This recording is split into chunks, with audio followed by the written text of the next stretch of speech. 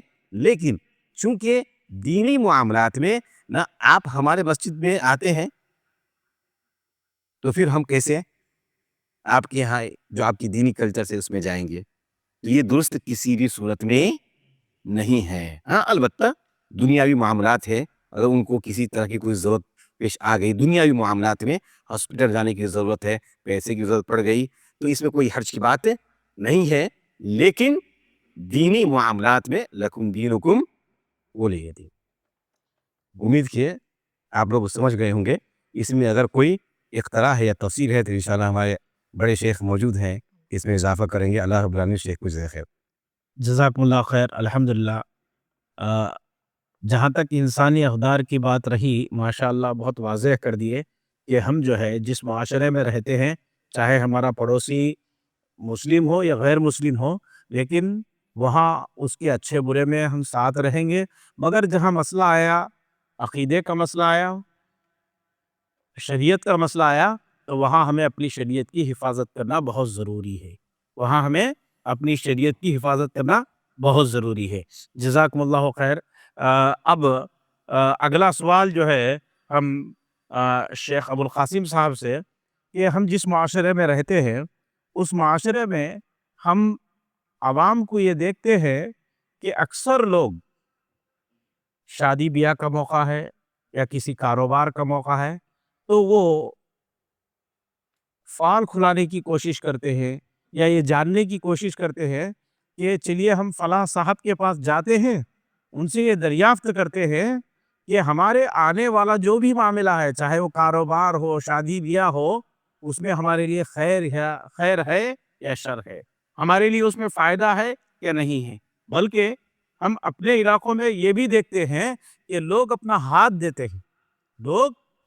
دیتے ہیں، ہاتھ دے کر یہ کہتے ہیں کہ ہمارے ہاتھ کی لکیریں دیکھ کر آپ بتائیں کہ ہمارا مستقبل کیا ہے، ہمارا فیوچر کیا ہے، کیا ہمارے لیے آگے چل کر بڑے بڑے کاروبار، دولت، دھن یا شادی کے متعلق ایسے بے شمار چیزیں ہم جو ہے کسی انسان سے دریافت کرنے کی کوشش کرتے ہیں۔ تو شریعت اسلامیہ اس کے معاملے اس مسئلے میں ہماری کیا رہنمائی کرتی ہے، ہم شیخ سے دریافت کرتے ہیں۔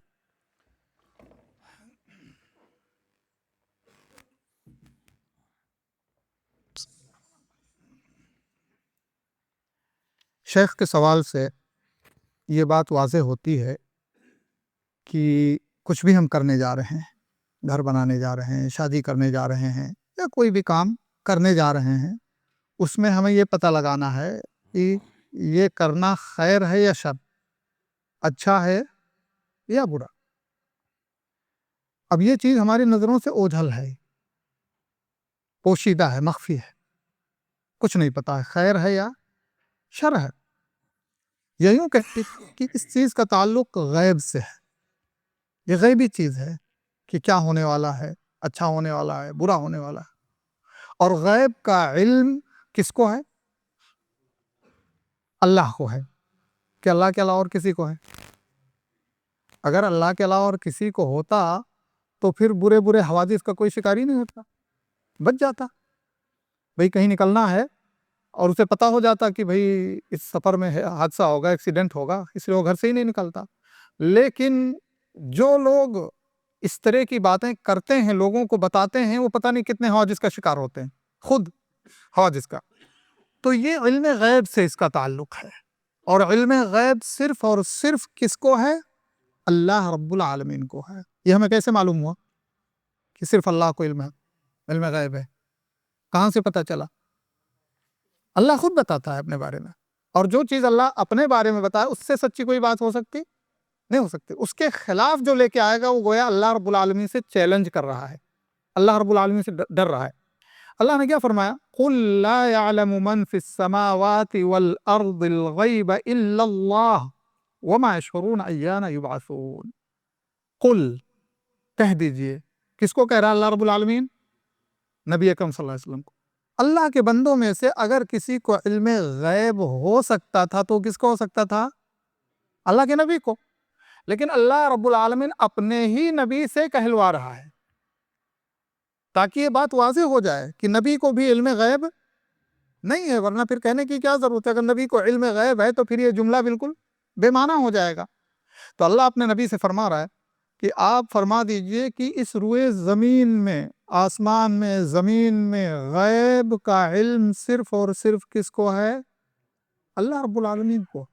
اور خود اللہ کے نبی صلی اللہ علیہ وسلم اپنے بارے میں کہہ رہے ہیں کہ وَلَوْ كُنْتُ أَعْلَمُ الْغَيْبَ لَاسْتَكْثَرْتُ مِنَ الْخَيْرِ وَمَا مَسَّنِيَ السُّوءُ، کہ اگر مجھے، کس کو؟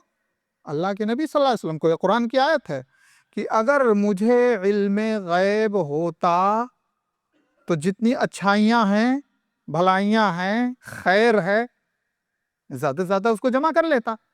وَمَا مَسَّنِيَ السُّوءُ، اور زندگی میں کبھی بھی شر مجھ تک نہیں پہنچتا، خیر ہی خیر میں رہتا۔ کیا اللہ کے نبی صلی اللہ علیہ وآلہ وسلم پر مصائب آئے ہیں کہ نہیں آئے؟ آئے ہیں۔ تو کیا ہم یہ کہیں گے کہ اللہ کے نبی کو علم غیب تھا کہ میں طائف میں جاؤں گا تو میرے ساتھ لوگ بدسلوکی کریں گے، اور جان بوجھ کر کے گئے اللہ کے نبی صلی اللہ علیہ وسلم مار کھانے؟ تو ایسی ذہنیت رکھنے والا تو پھر ایک عام عقل مند انسان نہیں ہو سکتا ہے، چہ جائے کہ نبی۔ تو غیب کا علم اللہ رب العالمین کو ہی ہے۔ جب یہ چیز کنفرم ہو گئی تو کیا کسی سے پوچھنا کہ شادی میری اچھی ہوگی یا بری، زندگی گزرے گی یا نہیں گزرے گی، میری نوکری لگے گی نہیں لگے گی، میں گلف میں جاؤں گا یا نہیں جاؤں گا، میری نوکری کیسی ہوگی، اس طرح کی باتیں ایسے لوگوں سے پوچھنا جو خود ہی فقیر ہیں، خود ہی محتاج ہیں، آپ کے 10 20 15 روپے پیسے لے کر کے آپ کو آپ کی قسمت بتا رہے ہیں، ان کو اپنی قسمت خود پتہ نہیں ہے۔ اس لیے بہت خطرناک چیز ہے۔ اور اللہ کے نبی صلی اللہ علیہ وسلم کے زمانے میں ایسے لوگ عراف، کاہن، اس طرح کے نام سے جانے جاتے تھے، جن کے بارے میں اللہ کے نبی صلی اللہ علیہ وسلم نے تنبیہ کی اور کہا کہ اگر کوئی کسی عراف کے پاس جاتا ہے اور اس سے پوچھتا ہے اور اس کی تصدیق کرتا ہے تو گویا وہ دین اسلام کا انکار کرتا ہے، دین اسلام کا منکر ہے وہ گویا۔ اللہ کے نبی صلی اللہ علیہ وسلم نے فرمایا 40 دن تک ایسے انسان کی عبادت ہی قبول نہیں ہے۔ عبادت کرے گا لیکن اس کا اجر اس کو کوئی ملنے والا نہیں ہے۔ انتہائی خطرناک ہے۔ کیوں خطرناک ہے؟ اس لیے کہ یہ جو شخص اس طرح کی پیشین گوئیاں کر رہا ہے، اس طرح کی خبریں دے رہا ہے، یہ اللہ رب العالمین کا مقابلہ کر رہا ہے کہ جیسے اللہ کو علم غیب ہے، مجھے بھی علم ہے۔ اللہ کیا فرماتا ہے؟ بیدہ الخیر، خیر کس کے ہاتھ میں ہے؟ صرف اور صرف اللہ رب العالمین کے ہاتھ میں، اور یہ خیر کی باتیں بتاتا جا رہا ہے۔ تو خلاصہ یہ ہے کہ ہماری شریعت میں قطعاً جائز نہیں ہے کہ اس طرح کے جو ہے غیب کی خبر دینے والے نجومی یا اس طرح کے لوگوں کے پاس جایا جائے۔ جانا ہی خطرناک ہے، اگرچہ آپ اس کو نہ بھی مانیں تب بھی ہم کو منع کیا گیا ہے، اور ہمیں نہیں جانا چاہیے قطعاً، اور نہ ہی اس طرح کا کام کرنا چاہیے، ورنہ وہ تو پیسہ لے کر کے رفو چکر ہو جائے گا، ہم نے اپنا ایمان بیچ دیا۔ اللہ تعالیٰ ہماری حفاظت فرمائے، معاشرے کی حفاظت فرمائے۔ آمین، جزاک اللہ خیر۔ دیکھیے کہ بڑے اختصار کے ساتھ میں دکتور صاحب سے ایک سوال چاہوں گا، کیونکہ کافی سوالات کی لسٹ ہے دکتور صاحب سے۔ یہ ہے کہ ایک عقیدہ عام ہے کہ اللہ تعالیٰ ہر جگہ موجود ہے، اور اللہ تعالیٰ حلول کرتا ہے ہر چیز کے اندر۔ یہ ایک عقیدہ ہمارے سماج میں بہت تیزی کے ساتھ پھیلتا جا رہا ہے، اور لوگ اس پر جو ہے اپنا عقیدہ رکھے ہوئے ہیں۔ تو اس تعلق سے شیخ رہنمائی فرمائیں۔ بسم اللہ الرحمن الرحیم۔ یہ واقعی بہت اہم سوال ہے، اور یہ ہر مسلمان کو اس کا جواب پتہ ہونا چاہیے۔ اپنے خالق کے بارے میں ہی ہمیں اگر جانکاری نہیں ہے تو ہمارے پاس سمجھیے دین کا کچھ علم نہیں۔ جب ہم کسی کمپنی میں آتے ہیں تو ہمیں سب سے پہلے اس کمپنی کے تعلق سے ڈیٹیل معلوم ہوتا ہے، اس کمپنی کا مالک کون ہے، کہاں رہتا ہے، یہ سب سارے معلومات ہم حاصل کرنے کی کوشش کرتے ہیں، بلکہ وہاں پروگرامز کروا کر کے جانکاری بھی دی جاتی ہے کہ پتہ چلے کہ مالک کون ہے اور کہاں رہتے ہیں۔ تو اب غور کیجئے کہ جس نے ہم کو پیدا کیا، جس نے ہمیں پیدا کیا، زندگی عطا کی، روزی دے رہا ہے، ماں باپ جیسے عظیم دولت سے نوازا، پیسہ دیا، صحت دیا، تو اس کے بارے میں جانکاری حاصل کرنا ہمارے لیے کتنا اہم ہے، اس چیز کو سمجھنے کی ہم کوشش کریں، اور ہمیں صحیح طریقے سے ہمیں جانکاری اس کے تعلق سے لینا ہے۔ بھلا یہ بتائیے کہ جس کمپنی میں آپ رہتے ہیں، اس کمپنی کا مالک ہی آپ کو کہے آ کر کے کہ میں جہرا کے فلاں بلاک میں رہتا ہوں، تو اس سے بڑی جانکاری اور کوئی دوسرا دے سکتا ہے؟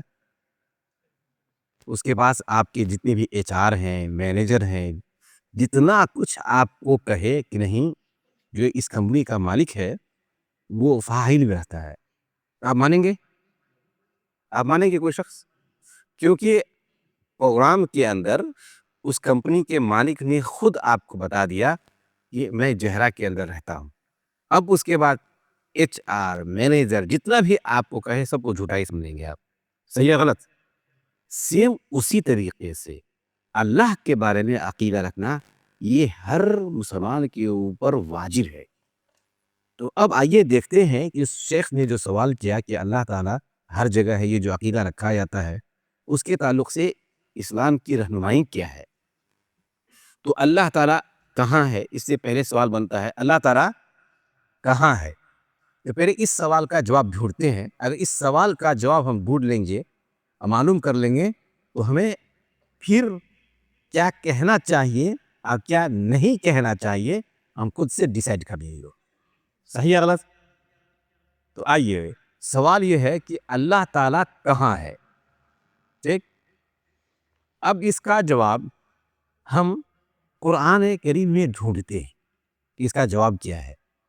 تو قرآن کریم میں اللہ رب العالمین نے 7 جگہ پر، 1 2 3 نہیں، مکمل 7 جگہ پر اللہ رب العالمین نے کہا الرحمن علی العرش استوى، رحمان وہ ہے جو عرش پر مستوی ہے۔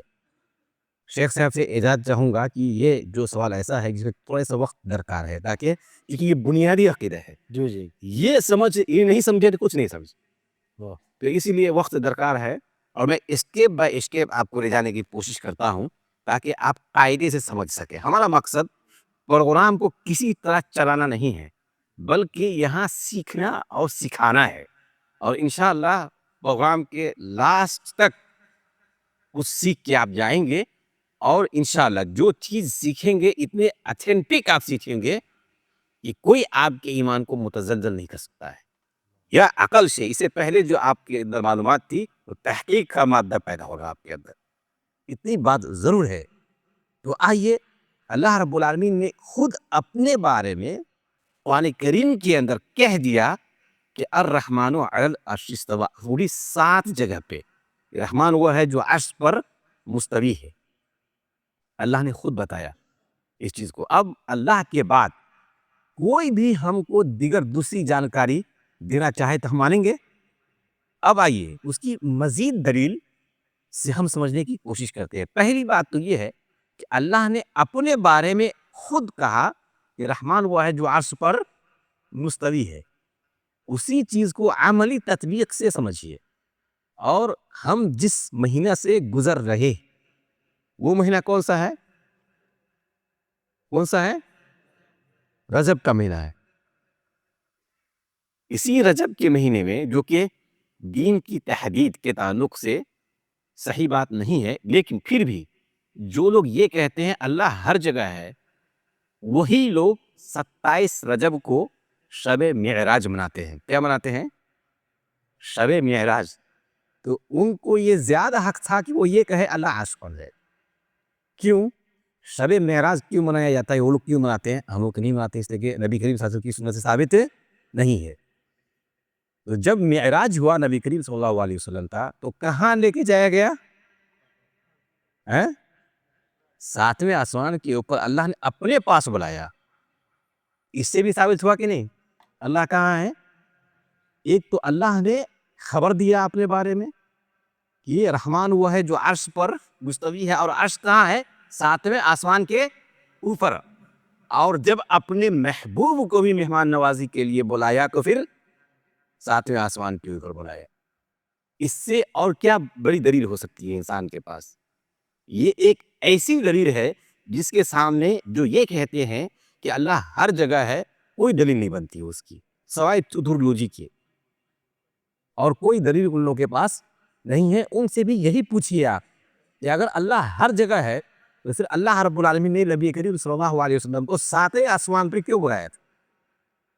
تو پہلی بات تو یہ ہے بھائی کہ اللہ نے خود اپنے بارے میں کہا کہ عرش پر مستوی، اور دوسری بات یہ ہے کہ نبی کریم صلی اللہ علیہ وسلم کو اللہ نے جب ضیافت اور مہمان نوازی کے لیے بلایا تھا تو وہ بھی 7ویں آسمان کے اوپر بلایا تھا۔ تو اس سے یہ بات واضح ہو جاتی ہے پہلے کہ اللہ رب العالمین کہاں ہے؟ عرش پر مستوی ہے۔ اب اس کے بعد دیکھیے، آپ لوگ آیت الکرسی پڑھتے ہیں کہ نہیں؟ آیت الکرسی کی بڑی فضیلت ہے نا؟ کہا کہ کوئی شخص نماز کے بعد آیت الکرسی پڑھتا ہے تو اس کو جنت میں داخل ہونے سے کوئی چیز نہیں روک سکتی ہے سوائے موت کے، یعنی کہ ایک طرف وہ شخص ہے، دوسری طرف جنت ہے، جنت میں داخل ہونے کے لیے صرف موت ہے بیچ میں، ہے نا؟ اگر موت آ گئی تو ڈائریکٹ جنت میں جائے گا۔ تو آیت الکرسی کی اتنی بڑی فضیلت ہے۔ تو کرسی ہے کیا؟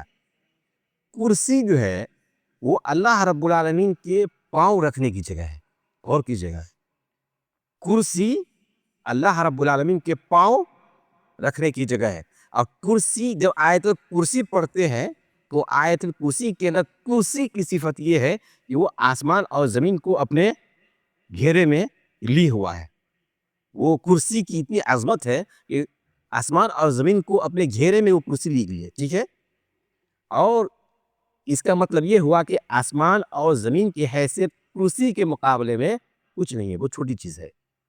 اور پھر غور کیجئے، عرش کے مقابلے میں کرسی کی کیا حیثیت ہے؟ اسٹیپ بائی اسٹیپ سمجھیے۔ ایک آسمان زمین ہو، اور آسمان زمین کو کرسی نے اپنے گھیرے میں لیا، اور کرسی کی حیثیت عرش کے مقابلے میں کیا ہے کہ نبی کریم صلی اللہ علیہ وسلم نے فرمایا کہ ایک بہت بڑا میدان ہو، اس میدان میں ایک چھوٹی سی رنگ اگر کوئی ڈال دے تو بڑے سے میدان میں اس رنگ کی کیا حیثیت ہو گئے، ایک دم چھوٹی نظر آئے گی. تو عرش کے مقابلے میں اس کرسی کی یہی حیثیت ہے. گویا کہ سب سے مخلوقات میں جو عظیم مخلوق ہے وہ کیا ہے؟ عرش ہے.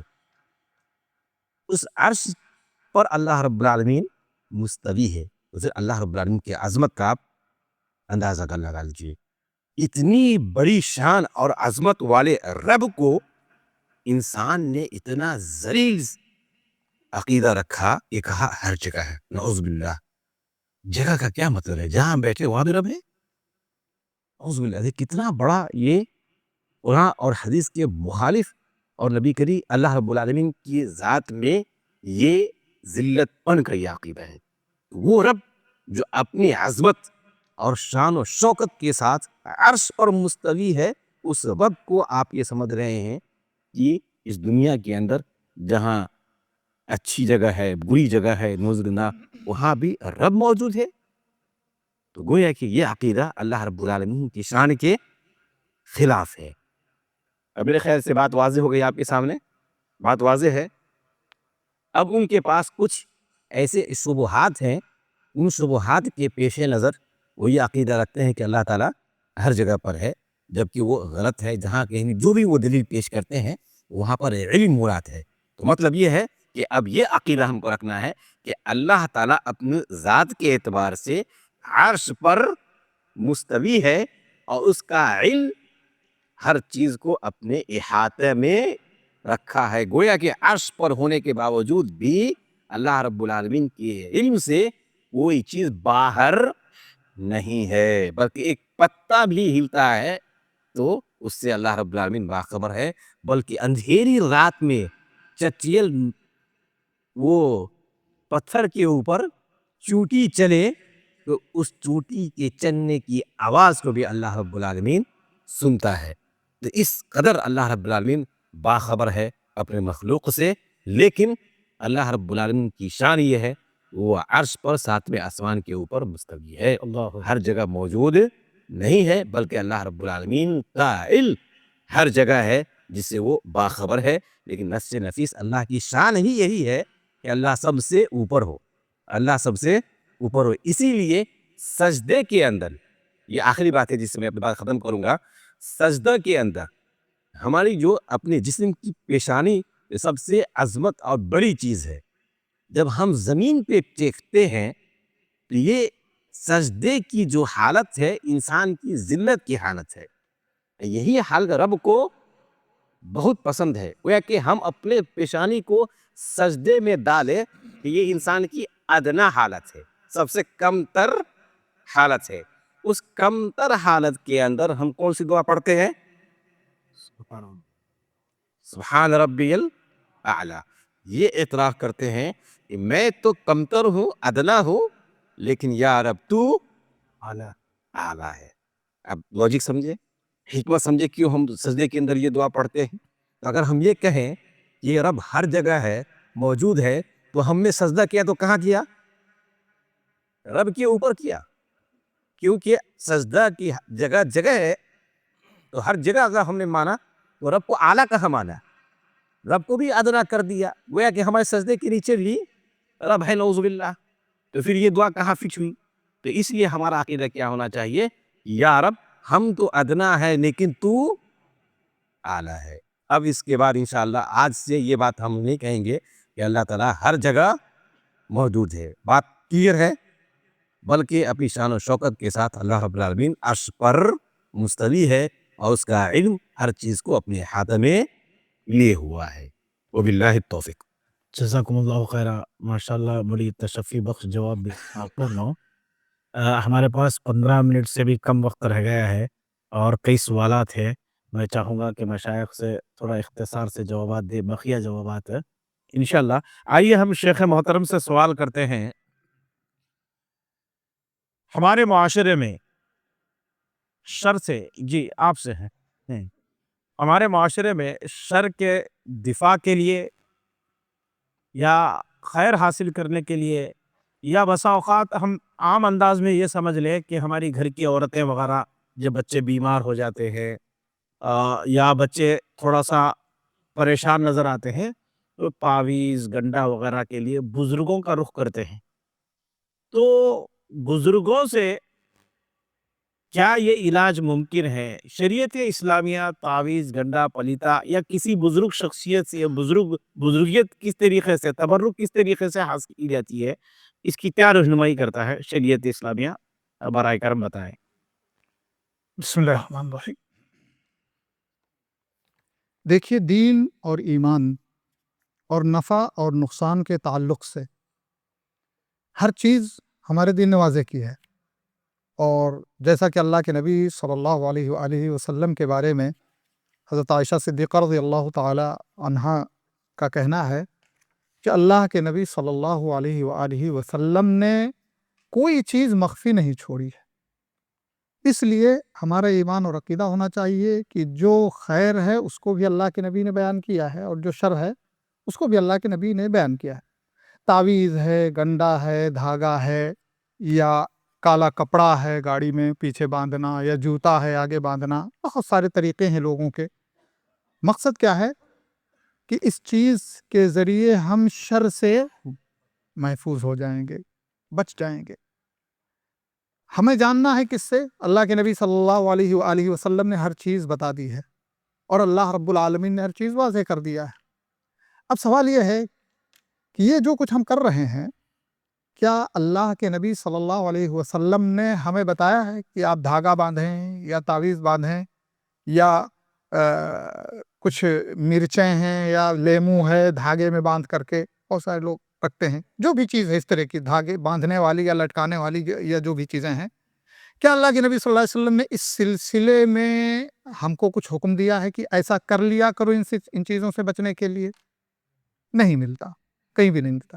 کیا اللہ کے نبی صلی اللہ علیہ وسلم نے اس طرح کے اعمال نہ کرنے کا ہم کو حکم دیا ہے؟ جی، جیسے تعویذ ہے، تعویذ لٹکائیں یا نہ لٹکائیں، اس سلسلے میں اللہ کے نبی صلی اللہ علیہ وسلم کا کچھ ہے فرمان؟ یہی ہماری کمی ہے، ہم نہیں جانتے ہیں. اگر ہم پڑھیں تو جانیں. اللہ کے نبی صلی اللہ علیہ وسلم، دیکھیے یہ عقیدہ ہمارا رکھنا بہت ضروری ہے کہ اللہ نے فرمایا وَإِن يَمْسَسْكَ اللَّهُ بِضُرٍّ فَلَا كَاشِفَ لَهُ إِلَّا هُوَ. اگر اللہ نقصان پہنچانا چاہے یا آپ کو کسی نقصان میں مبتلا کیا تو اس کو دور کرنے والا صرف کون ہے؟ اللہ ہے. اور اللہ آپ کو خیر دینا چاہے تو اس کو روکنے والا کوئی نہیں ہے. اللہ کے نبی صلی اللہ علیہ وسلم نے تعویذوں کے تعلق سے ہماری رہنمائی کی ہے. اللہ کے نبی صلی اللہ علیہ وسلم نے فرمایا من تعلق تمیمة فلا اتم اللہ لہ، بد دعا کی ہے بلکہ، کہ جو تعویذ یا اس طرح کی چیزیں نظر سے بچنے کے لیے یا کسی بھی چیز سے بچنے کے لیے لٹکاتا ہے، اللہ اس کا مقصد نہ پورا کرے. یعنی جس چیز سے بچنے کے لیے ہم اس کو لٹکا رہے ہیں، اللہ کہہ رہا ہے، کیا کہہ رہے ہیں اللہ کے نبی صلی اللہ علیہ وسلم کہ اللہ اس کا وہ مقصد ہی نہ پورا کرے. یعنی شر سے بچنے کے لیے ہم کر رہے ہیں تو اللہ ہمارا یہ مقصد نہ پورا کرے تو ہم کس میں آئیں گے؟ شر میں مبتلا ہوں گے. اور سب سے بڑا شر جانتے ہیں کیا ہے؟ ہماری بدعقیدگی، ہمارے عقیدے پر اٹیک ہو رہا ہے. کیوں؟ اس لیے کہ ہم ایمان رکھتے ہیں کہ اللہ تعالیٰ جو خیر چاہے پہنچا دے اور جس شر سے چاہے بچا لے. اللہ کو کوئی روکنے والا ہے؟ نہیں روکنے والا ہے. ہم نے اس رب عظیم پر ایمان اور توکل رکھنے کے بجائے اس ایک کپڑے کی تعویذ پر، دھاگے کی جو ہے کاغذ کی تعویذ پر یہ ایمان رکھ لیا کہ اس کو جب تک ہم باندھے رہیں گے، نظر بد سے بچتے رہیں گے، شر سے بچتے رہیں گے. اور اسے جیسے ہم نے نکالا، وقت نہیں ہے، نہیں تو میں کچھ واقعات بتاتا لوگوں کے عقیدے کے کہ کیسا جڑا ہوا ہے اس سے عقیدہ، کہ اتنا اللہ سے نہیں ڈرتے جتنا اس تعویذ سے ڈرتے ہیں. ایسے واقعات میں اشارتاً کہہ دوں، سعودی عربیہ کا واقعہ، اس کا کفیل لے کر کے آیا تعویذ میرے پاس، اور میں نے فوراً اس کو کھولا تو اس میں گنتیوں کے علاوہ اور کچھ نہیں تھا، گنتیوں کے علاوہ. اور جب اس بندے سے میں نے بات کی فون پہ تو وہ بندہ اس حال میں تھا کہ ایسا لگ رہا تھا کہ یہ مر نہ جائے، بے تحاشا رو رہا تھا کہ ہماری وہ تعویذ واپس کر دیجیے ورنہ ہم برباد ہو جائیں گے. علامہ الحفیظ، اس سے بڑا شرک کیا ہو سکتا ہے؟ وہ تعویذ کیا کر سکتی ہے جس میں گنتیاں ہیں؟ گنتیاں ہم کو بچائیں گی؟ نہیں بچائیں گی. اس لیے یہ تعویذ دراصل بدعقیدگی کو بڑھاوا دینا ہے. یہ تعویذ دراصل اللہ کے ساتھ جو اعتماد اور توکل اور خیر کی امید ہماری مضبوط ہونی چاہیے، اس کو جو ہے ڈائنامائٹ کرتا ہے، اس کو ختم کرتا ہے۔ اس لیے اسلام میں نہ تو کوئی دھاگا، اللہ کے نبی صلی اللہ علیہ وسلم نے صحابی کے ہاتھ میں دھاگا باندھا ہوا دیکھا، ہاں کہا اس کو ابھی ہٹاؤ، ختم کرو، ورنہ اگر تم اسی حال میں مر گئے تو کامیاب نہیں ہو سکتے ہو۔ تو احادیث اور قرآنی آیات اس بات کو واضح کرتی ہیں کہ اس طرح کی چیزیں اللہ صبح شام کے اذکار کس لیے ہیں؟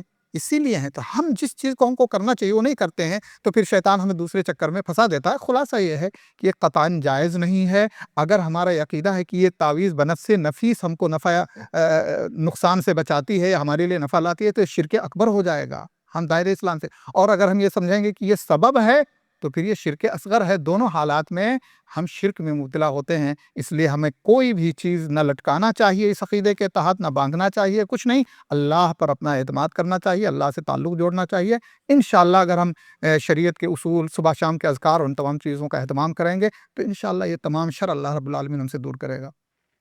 جزاکم اللہ خیر، وقت ختم ہوتا جا رہا ہے تو تھوڑا اختصار سے کام کریں گے انشاءاللہ۔ دکتور صاحب سے ایک سوال ہے، آج کے معاشرے میں پردے کو، حجاب کو ترقی کے لیے رکاوٹ قرار دیا جا رہا اور میڈیا بھی اسے بہت زیادہ اچھال رہا ہے، اور ان حالات میں مسلمانوں کے ذہنوں میں ایک چیز پنپ رہی ہے، وہ یہ ہے جس طریقے سے عقیدے کا مسئلہ ہوتا ہے، ارکان ایمان، ارکان اسلام، پردہ ویسا کوئی مسئلہ نہیں، اور پردہ یہ اسلام کے اساس میں سے نہیں ہے، ضروری نہیں ہے، اور ہمارے ترقی کو رکاوٹ بن رہا ہے، تو اس کے چھوڑنے میں کیا حرج؟ یہ اس طرح کا ایک ذہن، کیا حقیقت میں پردہ نسوانی حق ہے؟ کیا حقیقت میں پردہ عورت کی حفاظت کرتا ہے جس کی بنیاد پر پورا معاشرہ محفوظ رہتا ہے؟ شریعت اس تعلق سے کیا رہنمائی کرتی ہے؟ ہم دکتور صاحب سے جانیں گے انشاءاللہ۔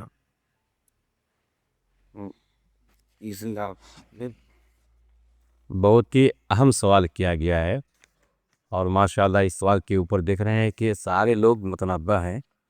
اچھی بات ہے کہ سب لوگ سن رہے ہیں اور سننا چاہتے ہیں اور جاننا چاہتے ہیں۔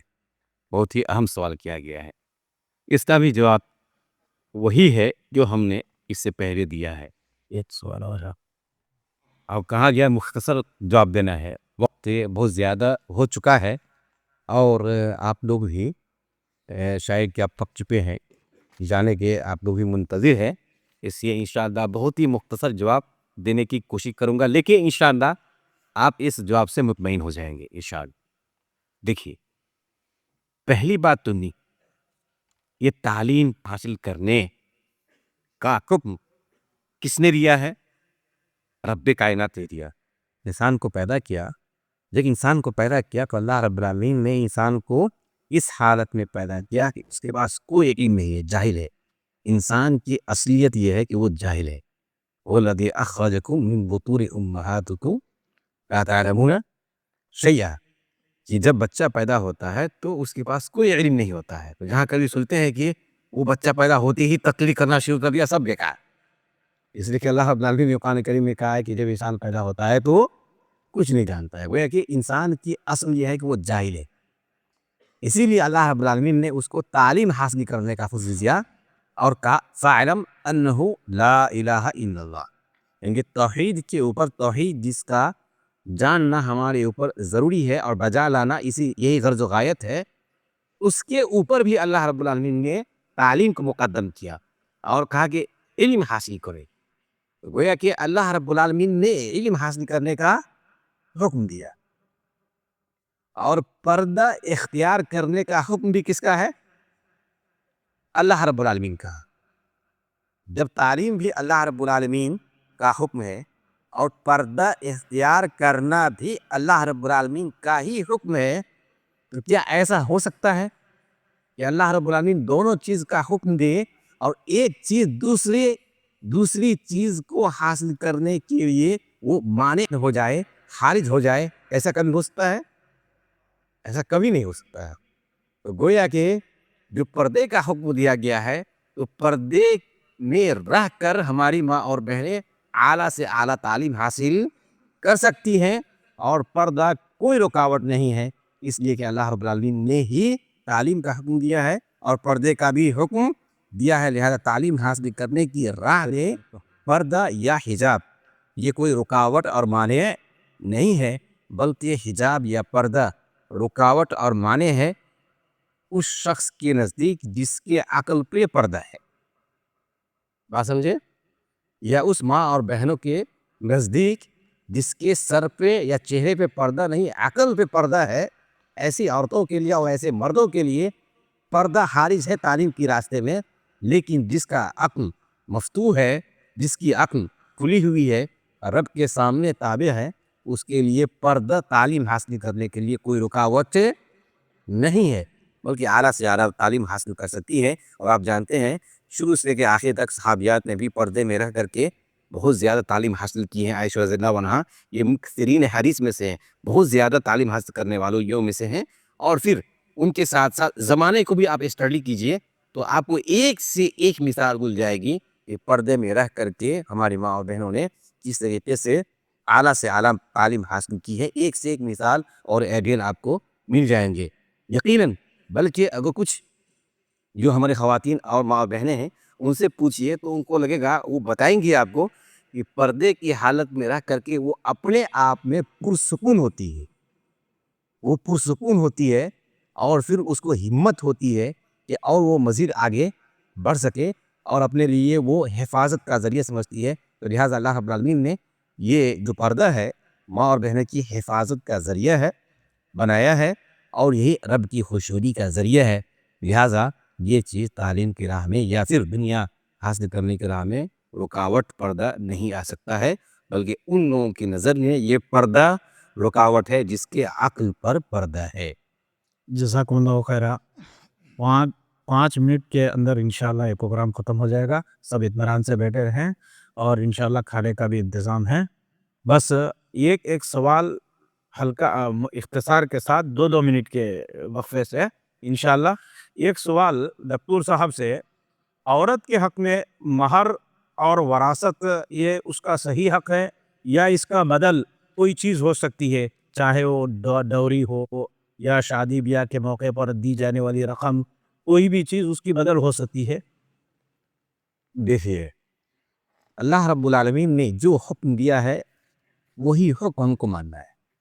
اور خاص کر جو گلف میں جو لوگ رہتے ہیں ان کے لیے تو اور یہ اسلام سمجھنا اور جاننا اور رولس کو فالو کرنا آسان ہو جاتا ہے کہ عام طور پہ جو ہمیں حکم دیا جاتا ہے HR کی طرف سے وہی ہم لوگ کرتے ہیں، اپنی طرف سے کرنے کی کوشش نہیں کرتے ہیں. تو جو اللہ نے حکم دیا ہے اسی کو ہم کریں، اس کا بدی ہم اپنی طرف سے ڈھونڈ کر اللہ کے حکم کے مقابلے میں اپنا حکم نہیں بنا سکتے ہیں، کبھی نہیں بنا سکتے ہیں. تو اللہ تعالیٰ نے کیا کہا؟ وَآتُوا النِّسَاءَ صَدُقَاتِهِنَّ مِثْلًا، کہ مہر جو ہے، مہر کے تعلق سے اللہ رب العالمین کا یہ حکم ہے کہ مہر آپ کو ادا کرنا ہے. یہ اللہ کا حکم ہے تو ہم کو ہر صورت میں ادا کرنا ہے. اس کا کوئی بدی دوسری شکل اختیار کر کے حق مہر کو ہم نہیں گرا سکتے ہیں. افسوس کے ساتھ یہ بات ہے کہ ہمارے معاشرے میں حق مہر کو بھی دین مہر کہا جاتا ہے. کیوں؟ اس لیے کہ اس وقت کہہ دیتے ہیں کہ دیں گے لیکن کبھی نہیں دیتا ہے، وہ دین کا دین ہی رہ جاتا ہے، اسی لیے اس کو دین مہر کہا جاتا ہے، جبکہ وہ اصل میں حق مہر ہے. اب وراثت کی جہاں تک بات ہے، جیسے کہ وقت بہت ہی کم ہے ورنہ اس کے تعلق سے انشاءاللہ میں بہت تفصیل سے آپ لوگوں کو سمجھا سکتا تھا، لیکن وقت بہت ہی کم ہے. اللہ رب العالمین نے قرآن کریم کے اندر کہا یوصیکم اللہ فی اولادکم للذکر مثل حظ الانثیین. یہ رب کریم کا یہ حکم ہے کہ وراثت کی تقسیم کی جائے گی، چاہے مرد ہو یا عورت، لڑکا ہو یا لڑکی، یہ رب کریم کا حکم ہے. اب اس کا کوئی بدیل نہیں ہو سکتا ہے. ہمارا معاشرہ ہے جو وہاں پر بدیل لانے کی کوشش کر رہا ہے، اسی کی زد میں بہت سارے لوگ وہاں پر موجود ہیں اور کرتے ہیں، کیونکہ جہیز اور بیوی جو کچھ بھی ہوتی ہے وہ ایک معاشرے کا دباؤ ہے جس کی وجہ سے لوگ کرتے ہیں. لیکن یہ جو ہے جہیز یا پھر تلک یا جو کچھ بھی دیے جاتے ہیں شادی بیاہ کے موقع سے، یہ حق مہر یا پھر وراثت کا بدیل نہیں ہو سکتا، اس کی جگہ نہیں لے سکتا. یہ اللہ رب العالمین کا حکم ہے، اسی طریقے سے ہم کو ماننا یا ادا کرنا ہوگا جس طریقے سے رب کائنات نے ادا کرنے کا حکم دیا ہے. وباللہ التوفیق۔ چھوٹی سی بات یہ ہے کہ مہارت وراثت تو آپ نے بتا دیا، لیکن جو عوض شادی کے موقع پر جو چیز لی جاتی ہے یہ حلال ہے حرام ہے، یا لینے میں کوئی کراہت ہے یا نہیں؟ دولت وغیرہ جو بھی پیسہ گاڑی وغیرہ جو بھی ہے عورت سے لی جاتی ہے، اس کا بھی جواب بہت لمبا چوڑا ہے، لیکن جہاں تک میرے خیال سے یہاں جتنے لوگ کو بھی بتا بیٹھے ہوئے ہیں یہ سارے کے سارے لوگ یہ فیصلہ کر سکتے ہیں اور جانتے ہیں کہ اپنے یہاں یہی وہ شادی کا رسم و رواج ہے جس کی وجہ سے بہت سارے باپ گلف میں کام کرنے کے اوپر مجبور ہے۔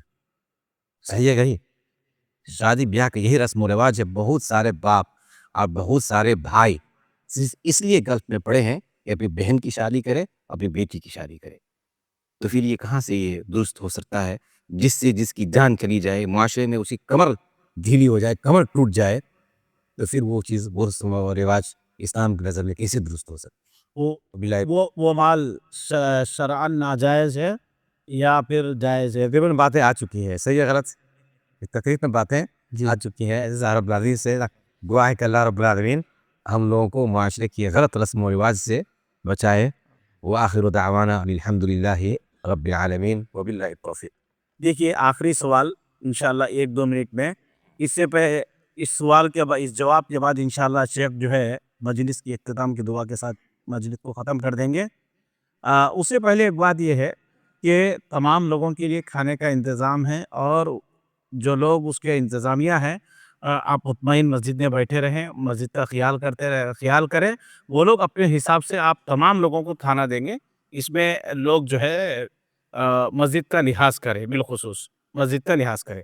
جی آخری سوال، وقت تنگ ہونے کی وجہ سے بہت سارے سوالات چھوٹ گئے، ورنہ مشائخ تو الحمدللہ بڑے اچھے لب و لہجے میں اور ہماری پیاس بجھا رہے تھے۔ اللہ ان لوگوں کو جزائے خیر دے۔ میں دونوں مشائخ کا بڑا شکر گزار ہوں کہ انہوں نے اپنا قیمتی وقت نکالا اور ہم لوگوں کے وہ سوالات جو ہمارے معاشرے کے لیے جو انتہائی اہم تھے، جو ہماری پیاس تھی اور جو ہماری سب سے بڑی ضرورت تھی، اس کو ان دونوں نے بجھایا۔ اللہ ان لوگوں کو صحت و عافیت عطا فرمائے، آمین۔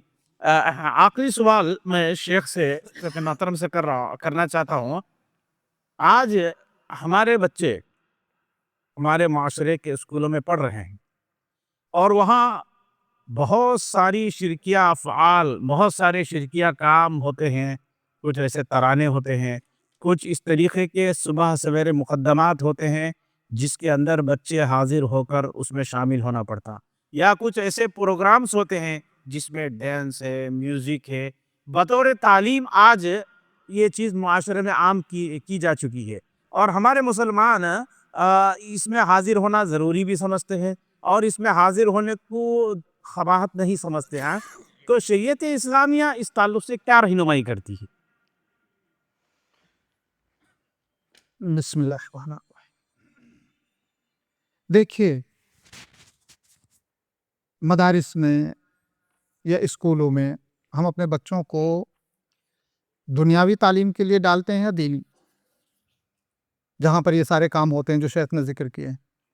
ظاہر سی بات ہے وہ مدارس ہمیں دنیاوی تعلیم دیتے ہیں، اگر دینی تعلیم دیتے تو یہ چیزیں نہیں ہوتی۔ اب کہنے کا مطلب یہ ہے کہ ہمارے نزدیک ہمارا دین و ایمان یہ مقدم ہے، یا دنیاوی تعلیم کے لیے دین و ایمان کا خون کرنا مقدم ہے؟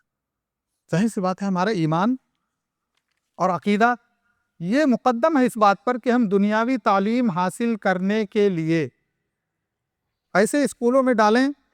بہت سارے اسکول ایسے ہیں جو کرسچین اسکول ہوتے ہیں، بچپن سے ہی ہم ڈال دیتے ہیں، اور بہت سارے ایسے صبح میں ان کے جو ہوتے ہیں پروگرامز، اس میں باقاعدہ وہ اپنا عقیدہ ان بچوں کے ذہن و دماغ میں ٹھونستے ہیں۔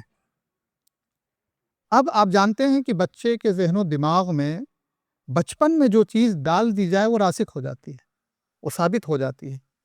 تو اس لیے جو ہے ہمیں تو سب سے پہلے، یعنی ہمارے معاشرے کا یہ تقاضا بھی ہے کہ دنیاوی تعلیم کے تعلق سے اور دینی تعلیم کے تعلق سے ہمارے معاشرے میں لوگوں کو کوشش کرنی چاہیے کہ ایسے اسکول اور ایسے کالجز ہم بنائیں جس میں ہمیں دنیاوی تعلیم بھی حاصل ہو اور دینی تعلیم بھی حاصل ہو، اور اس طرح سے دنیاوی اور دینی تعلیم حاصل کر کے ہم دنیا کی بھی قیادت کے لیے اپنے بچوں کو تیار کریں اور دین کی بھی قیادت کے لیے اپنے بچوں کو تیار کریں۔ اس لیے ان مدرسوں میں جو مختلف مناسبات سے ہوتے ہیں ان تمام چیزوں کا تعلق یعنی عام عادات کا تعلق نہیں ہوتا ہے، وہ دین اور عقیدے سے ہی متعلق وہ چیزیں ہوتی ہیں۔ اس لیے جس دن یہ چیز ہو اس دن ہمیں اپنے بچے کو نہیں بھیجنا چاہیے، قطعاً نہیں بھیجنا چاہیے۔ اور اگر روزانہ اس طرح کی چیزیں ہوتی ہیں تو ایسے اسکول میں جہاں عقیدہ متاثر ہوتا ہو، جہاں جو ہے اسلامی کلچر جو ہوتا ہے اس پر جو ہے حرف آتا ہو، تو ہمیں ایسے اسکولوں میں ہرگز داخل اپنے بچوں کو نہیں کرنا چاہیے، بلکہ اس کا کوئی دوسرا سورس تلاشنا چاہیے۔ جیسا کہ ہم نے کہا کہ جو ہے اپنے معاشرے میں ہمیں ایکٹیو ہونا چاہیے، جو لوگ اس لائق ہیں کہ ایسے مدارس اور ایسے اسکولوں کی تاسیس کریں کہ جہاں پر یہ دونوں چیزیں ہوں، تاکہ ہم مجبور نہ ہوں ان مدارس میں کہ جو جان بوجھ کر یعنی یہ ہے کہ جس دن ان کے یہ کام ہوتے ہیں نا، دوسرے دن بچہ غائب ہو جائے کوئی مسئلہ نہیں ہے، لیکن اس دن غائب نہیں ہونا چاہیے، باقاعدہ تاکید کرتے ہیں اور یہ ٹارگٹ ہے ان کا۔ اس لیے قطعاً جائز اور درست نہیں ہے کہ اس طرح کے پروگرامز جو ہوتے ہیں جن میں باقاعدہ دین کے نام پہ، بدعقیدگی کے نام پہ، کفر کے نام پہ پروگرام ہوتے ہیں، ایسے پروگراموں میں اپنے بچوں کو شریک ہونے دیا جائے۔ پوری قوت اور پوری طاقت سے بچوں کو ہمیں روکنا چاہیے اور ان دنوں میں ہرگز نہیں بھیجنا چاہیے جن دنوں میں یہ سارے پروگرام ہوتے ہیں، اس لیے کہ ہمارے رب کی رضا، ہمارا دین اور ہمارے دین کے اوامر مقدم ہیں ہر چیز پر، اور اس نیت سے ہم اگر ایسا کریں گے تو اللہ رب العالمین ہمارے لیے راہ ضرور پیدا کرے گا اور ہماری حفاظت فرمائے گا، ہمارے بچوں کی حفاظت فرمائے گا۔ بہرحال اللہ رب العالمین سے دعا ہے کہ اللہ رب العالمین ہمیں دین کی صحیح سمجھ عطا فرمائے، اللہ رب العالمین ہمیں عقیدہ توحید اس طرح سے سمجھنے کی توفیق عطا فرمائے جس طرح سے اللہ کے نبی صلی اللہ علیہ وسلم کے صحابہ نے سمجھا اور عقیدہ رکھا، اور عمل کی بھی ہمیں اسی طرح سے توفیق عطا فرمائے جس طرح سے صحابہ کرام اور سلف صالحین نے اللہ رب العالمین کے دین کو صحیح سمجھ کر عمل کیا۔ ایسا اگر ہم کریں گے تو دنیا میں بھی خوش نصیب ہوں گے، اللہ کی رحمت نازل ہوگی، اور آخرت میں بھی اللہ رب العالمین ہمیں اپنے فضل اپنے کرم سے نوازے گا۔ اللہ ہمیں دین و ایمان پر ثابت قدمی عطا فرمائے، ہر قسم کے دینی اور دنیاوی فتنوں سے ہماری حفاظت فرمائے، اور جو چیزیں ہمارے لیے ہمارے ایمان کا چیلنج بنتی ہیں اللہ تعالیٰ ان کا بھرپور قوت ایمان کے ساتھ ان کا مقابلہ کرنے کے ہمیں توفیق عطا فرمائے۔ اس طرح سے اگر ہماری زندگی ہوگی تو انشاءاللہ ہم پوری عزت کے ساتھ، پوری ساتھ اپنی زندگی اس دنیا میں گزاریں گے اور بہت ہی صاف شفاف زندگی گزار سکیں گے۔ اللہ رب العالمین ہمارے اوپر اپنی رحمتیں نازل فرمائے اور دنیا اور آخرت دونوں جہان کی بھلائیاں عطا فرمائے، اور اس مجلس کو اللہ تعالیٰ قبول فرماتے ہوئے ہمارے لیے دنیا اور آخرت دونوں جہان کی سعادت کا ذریعہ اور آخرت میں اپنی رضا اور جہنم سے آزادی اور جنت کے حصول کا سبب بنائے۔ آمین۔ خداوانا الحمدللہ رب العالمین، وصلی اللہ علی نبینا محمد وعلی آلہ وصحبہ اجمعین۔